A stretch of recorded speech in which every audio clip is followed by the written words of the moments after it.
It has to be your decision, Miss Rose said. We can force you to cut off your hair, but you're still the one who has to go outside and act the part.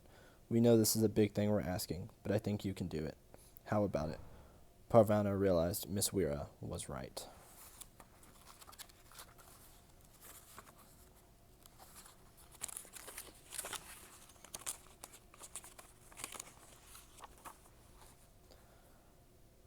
Kabul has more landmines than flowers, her father used to say. Landmines are as common as rocks and can blow you up without warning. Remember your brother.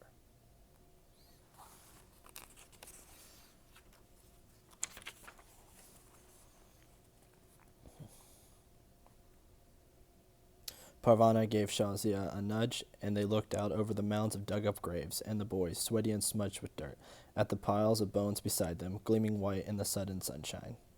We have to remember this, Parvana said.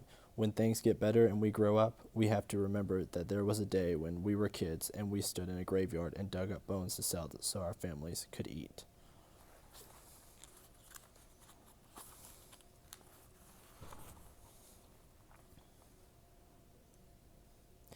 Keep your heads down, boys, a kind voice above Parvana said.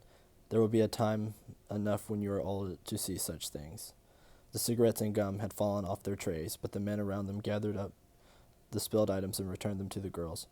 Parvana and Shazia stayed huddled among the people's feet, listening to the sword thwack down on 6 more arms. These men are thieves, the soldiers called out to the crowd.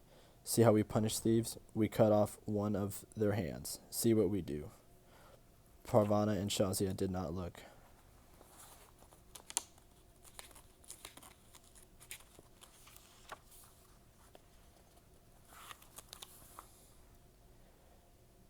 She wants to leave. She hates it here. Could she go with you? She could be your escort.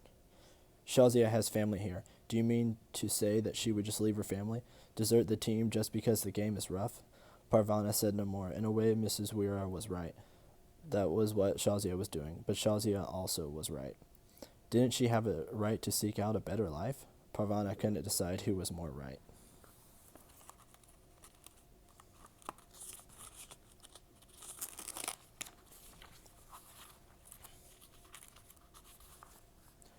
Parvana didn't want to say goodbye. When will we see each other again? She asked in a panic. How will we keep in touch? I've got it all figured out, Shazia said. We'll meet again on the first day of spring, 20 years from now. All right, where? The top of the Eiffel Tower in Paris. I told you I was going to France. Parvana laughed. I'll be there, she said. We won't say goodbye then. We'll just say so long for now. Until next time, Shazia said.